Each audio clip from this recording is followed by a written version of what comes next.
Assalamualaikum warahmatullahi wabarakatuh. Selamat pagi, salam sejahtera bagi kita semua. Yang kami hormati para guru besar, para senior dan para sejawat, serta seluruhnya yang mengikuti pada acara pagi hari ini. Semoga keselamatan dan keberkahan senantiasa teriring bagi kita semua. Di sini saya akan menyampaikan materi mengenai kehamilan dengan penyakit jantung, bagaimana pendekatan yang paling simpel, paling sederhana, tapi praktis untuk bisa menangani kasus-kasus ini untuk menghasilkan luaran yang terbaik bagi ibu maupun bayi. Kita ketahui dari data yang terbaru yang dilansir oleh ECOG pada tahun 2019, seperempat dari kematian ibu hamil di Amerika diakibatkan oleh penyakit jantung. Lebih dari 4 ibu hamil di Amerika Serikat meninggal akibat penyakit jantung per setiap 100.000 kelahiran hidup. Angka yang sangat tinggi dan terkait morbiditasnya juga cukup tinggi 11%, artinya ketika kita berhadapan dengan ibu hamil dan penyakit jantung, 1 di antara 10-nya akan menderita morbiditas dan 1 di antara 200 akan meninggal.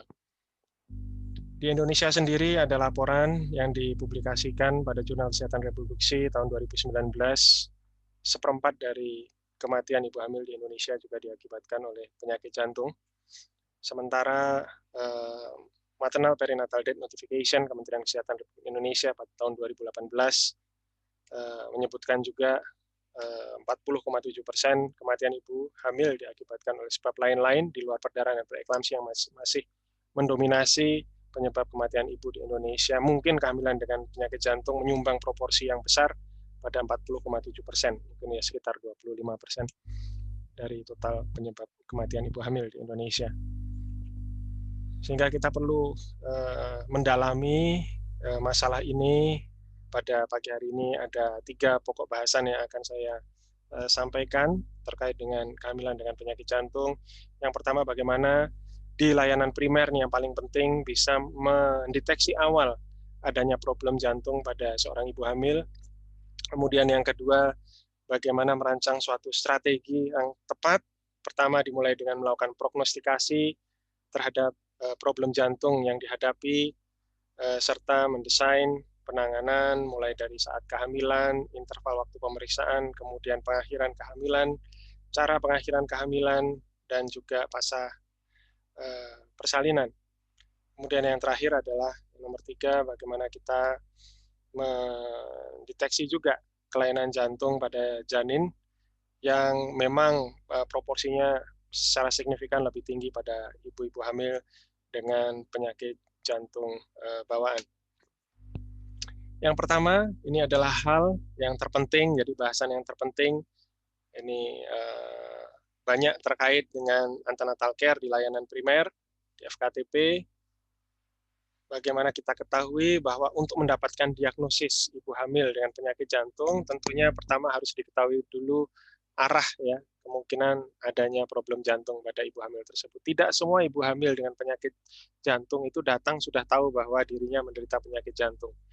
Hanya 1 di antara 3 ibu hamil dengan penyakit jantung yang sudah tahu memang sebelumnya ada masalah jantung sebelum kehamilan. Sementara sisanya lebih dari 60% ya, tahunya justru saat dalam kondisi hamil, kemudian ada kenaikan beban kardiovaskuler yang mengakibatkan presentasi atau munculnya gejala-gejala klinis yang kemudian bisa diketahui mengarah pada problem atau penyakit jantung. 80% lebih kasus-kasus ibu hamil dengan penyakit jantung dari data disebutkan terlewatkan, diketahui atau dideteksi pada layanan primer. Tentunya ini harus membutuhkan perhatian yang khusus, dan apabila terlambat atau terlewatkan untuk dideteksi, akan meningkatkan komplikasi yang berujung pada tingginya angka kematian ibu terkait dengan penyakit jantung.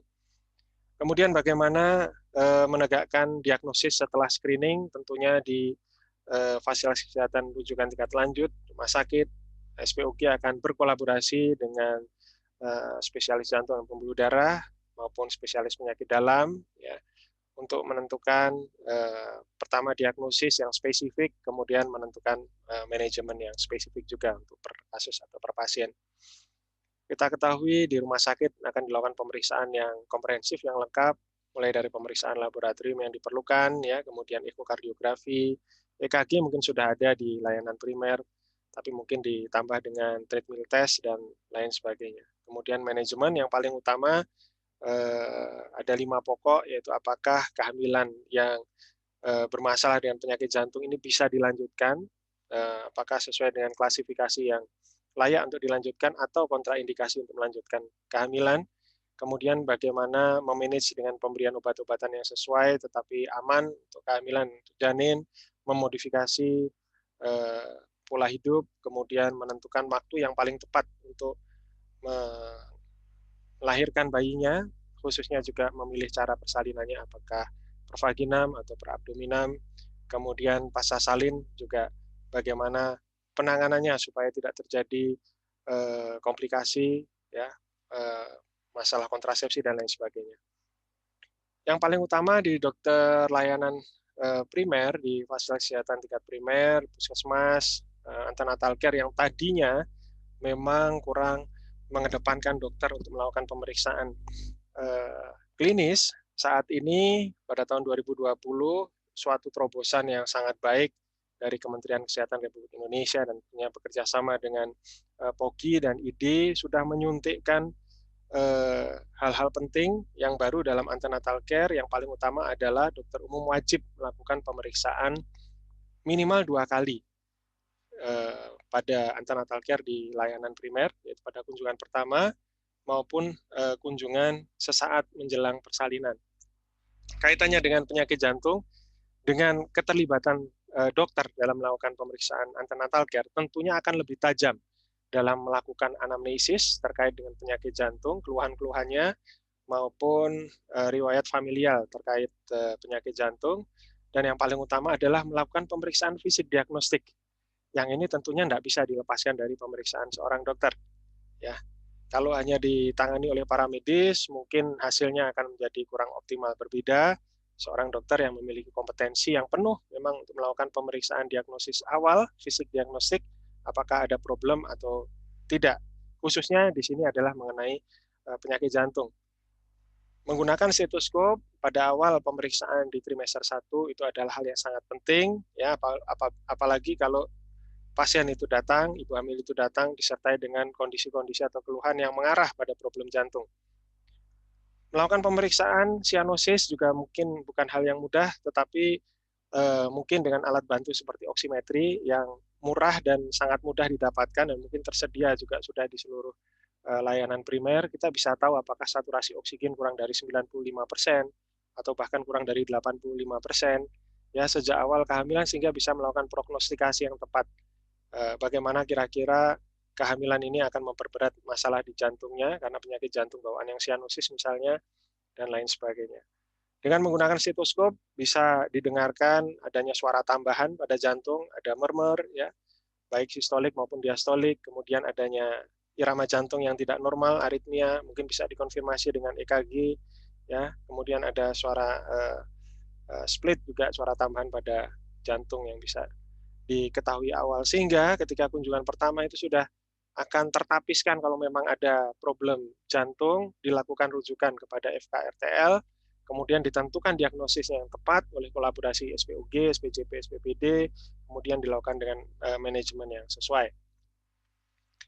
Pada kehamilan memang terjadi perubahan pola fisiologis kardiovaskuler, di mana tahanan sistemik vaskuler itu akan turun disertai dengan turunnya tekanan darah tentunya, tetapi heart rate akan naik, ya, kemudian jumlah cairan plasma juga akan naik hingga 50%, akibatnya beban jantung akan naik, cardiac output akan naik. Ini tentunya merupakan suatu stres yang timbul, yang secara alami timbul terhadap kardiovaskuler, sehingga ketika ada problem kardiovaskuler yang ringan ditambah stres ini akan menjadi muncul gejala-gejala klinis yang sedang hingga berat, jadi baru ketahuan kalau menderita penyakit jantung.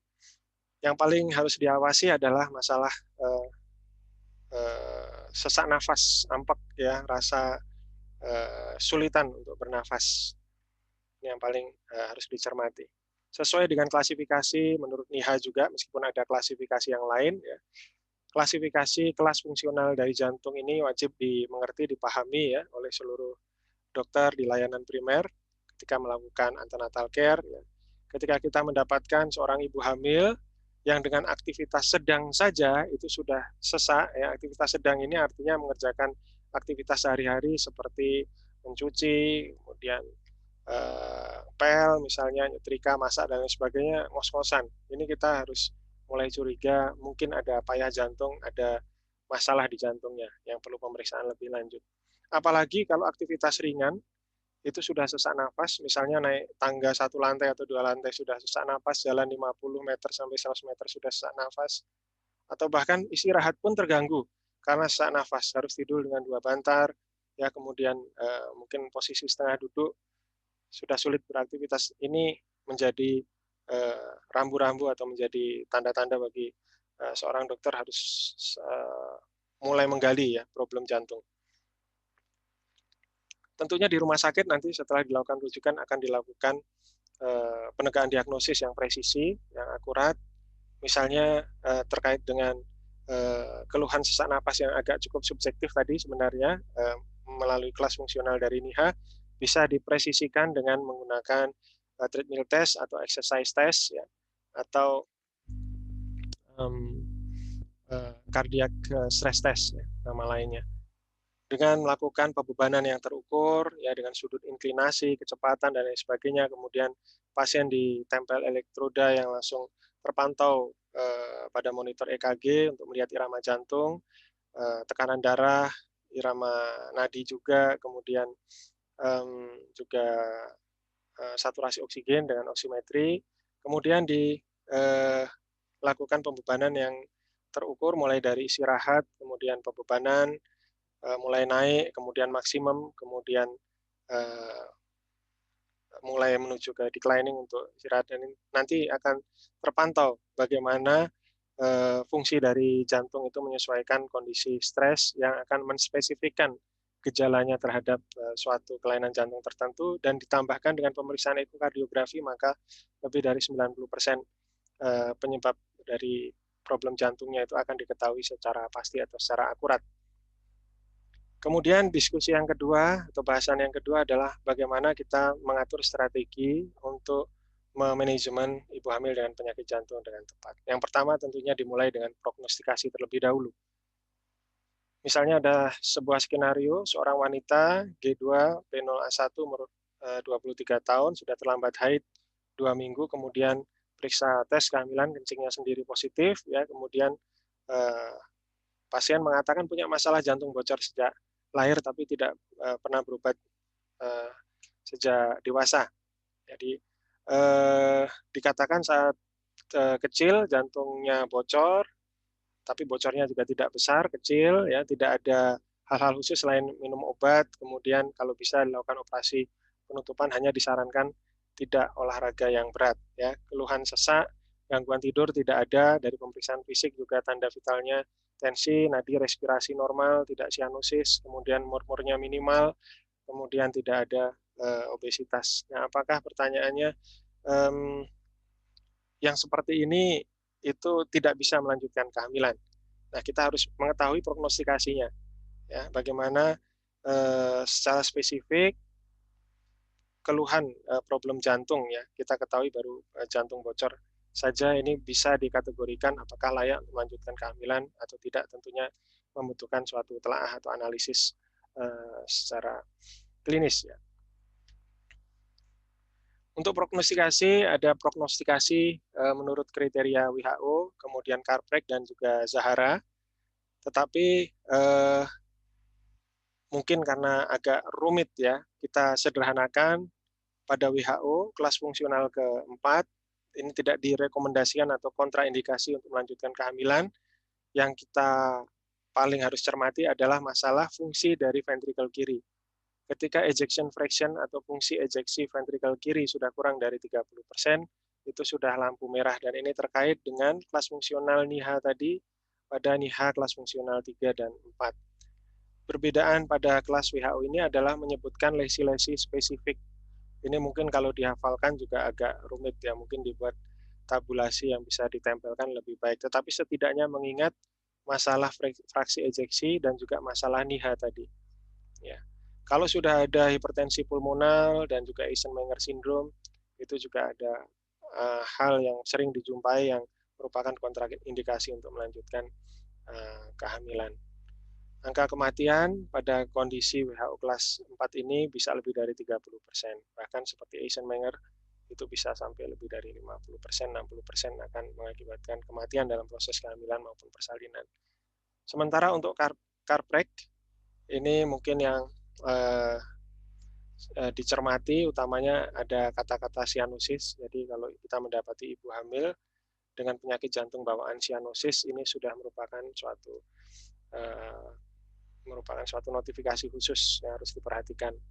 Ya, untuk Zahara adanya riwayat pengobatan ini poinnya paling tinggi. Jadi kalau kita mendapatkan ibu hamil sudah tahu penyakit jantung dan masih mendapatkan pengobatan selama sebelum hamilan dan saat kehamilan, ini juga risiko untuk cardiac event-nya tinggi.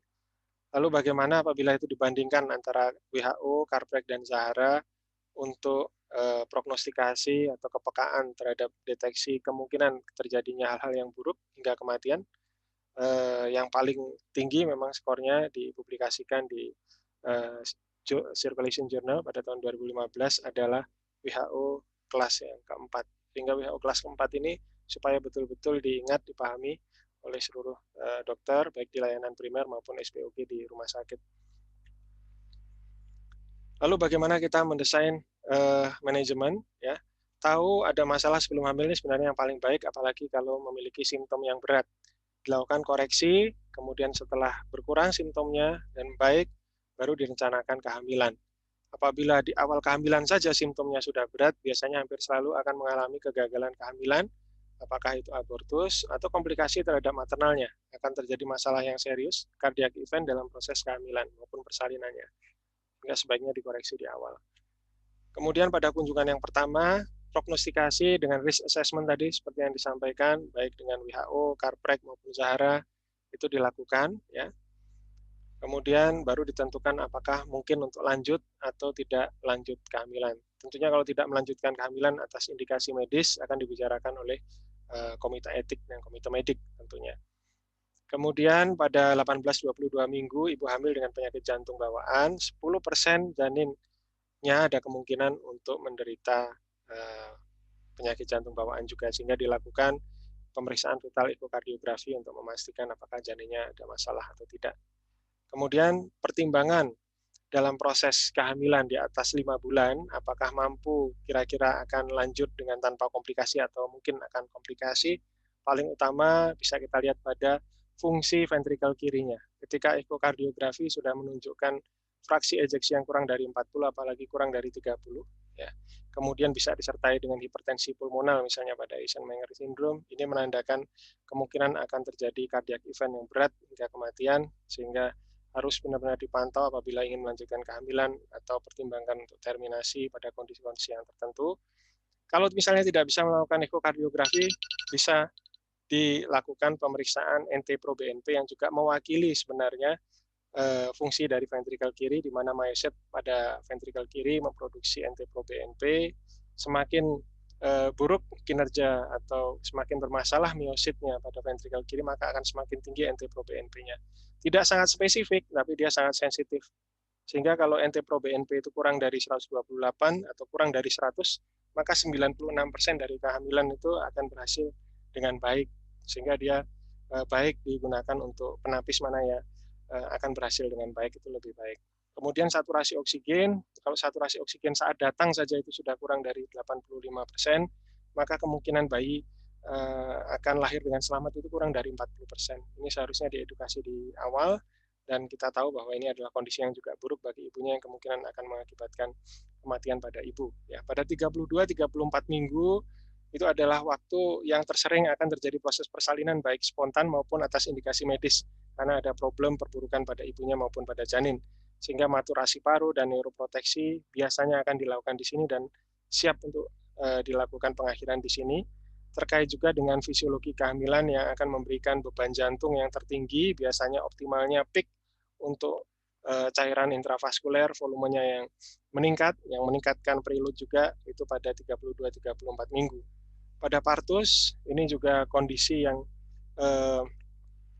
berisiko terhadap jantungnya, di mana beban jantung akan bertambah akibat nyeri, kemudian kontraksi juga. Sehingga apabila akan dilakukan persalinan pervaginam, nyeri itu akan sebaiknya direkomendasikan dikurangi atau dihilangkan dengan analgesia epidural.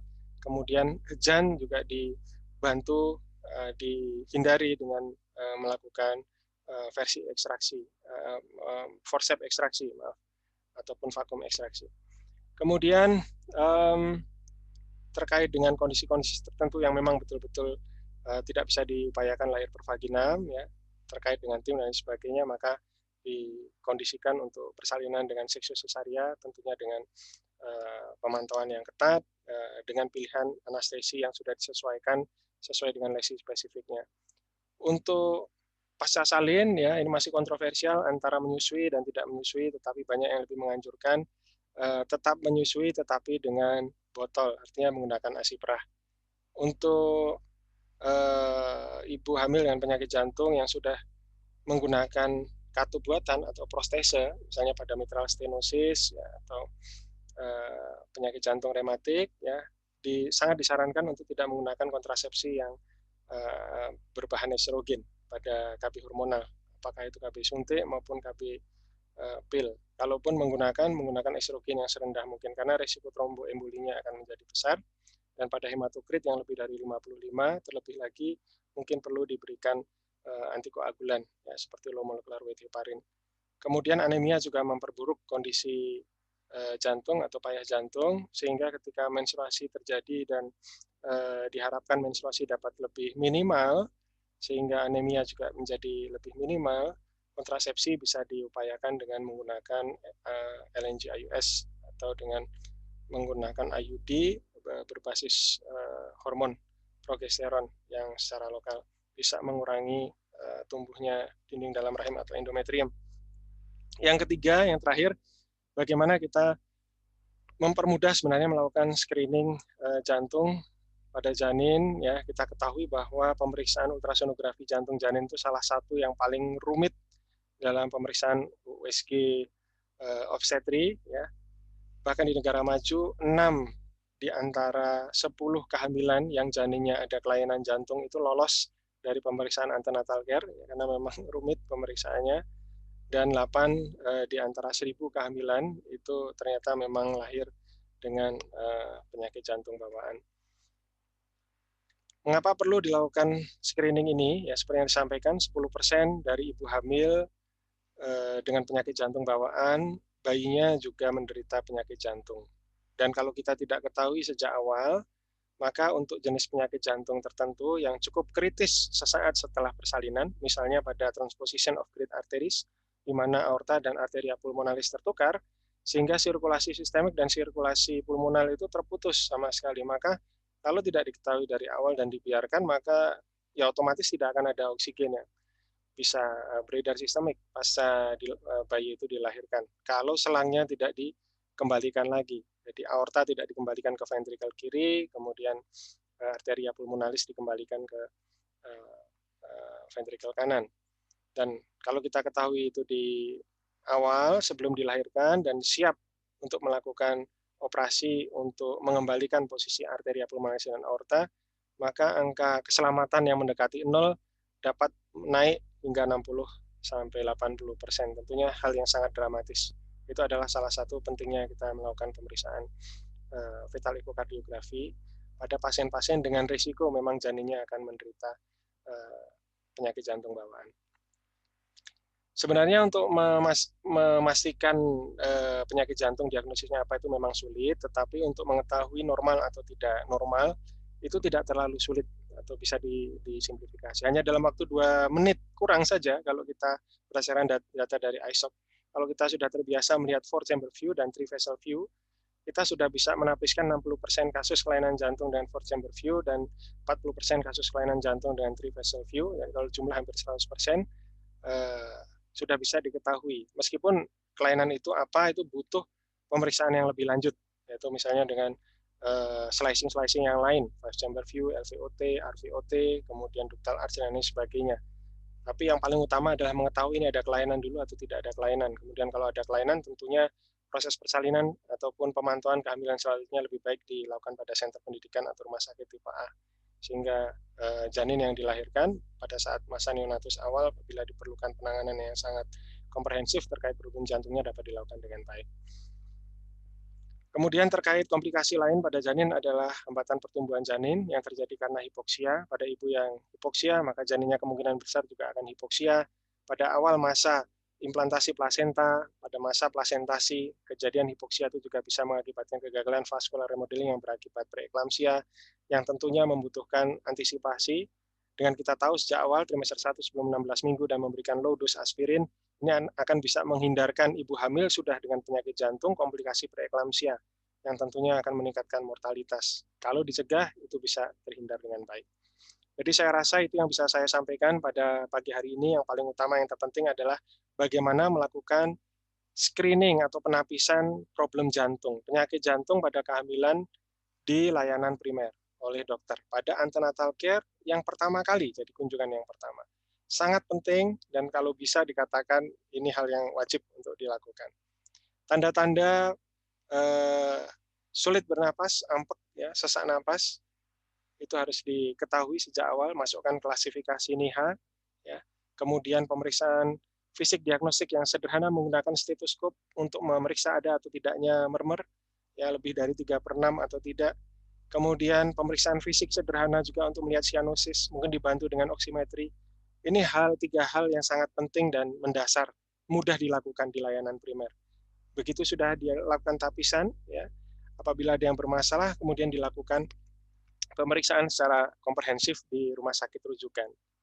Prognostikasi dengan menggunakan kriteria WHO, Karprek, dan Sahara juga sebaiknya dipahami dan dimengerti hal-hal poin-poin yang penting khususnya. Misalnya WHO kelas 4 itu yang mana, ya, ejection fraction kurang dari 30%, NIHA 34, Karprek, ya, yang utama yang mana masalah sianosis, Zahra yang utama mana masalah penggunaan obat, ya, sudah mendapatkan obat. Ini hal-hal yang sederhana yang penting yang dimengerti, ya. Kemudian manajemen per individual dari kasus per kasus sangat diperlukan kolaborasi, ya, antara SPOG, SPPD maupun kardiologi misalnya kalau ada, untuk mengoptimalkan luaran dari ibu dan janinnya. Kemudian pemeriksaan yang sulit untuk jantung janin itu sebenarnya bisa dipelajari dari yang sederhana dulu, 4-chamber view dan 3-vessel view, yang sebaiknya kalau itu memang bisa dilakukan dan dikuasai oleh SPOG di seluruh layanan, kenapa tidak? Paling tidak menapiskan mana janin yang jantungnya normal, mana yang tidak normal. Masalah yang tidak normal diagnosisnya apa, itu bisa dilakukan rujukan pada level di atasnya, misalnya pada konsultan fitomaternal. Terima kasih atas perhatiannya. Mudah-mudahan apa yang kami berikan ini bisa menjadi salah satu langkah ke depan untuk menyelamatkan nyawa-nyawa ibu hamil di Indonesia khususnya, dan menyelamatkan satu nyawa artinya menyelamatkan seluruh umat manusia. Billahi taufiq wal hidayah. Assalamualaikum warahmatullahi wabarakatuh.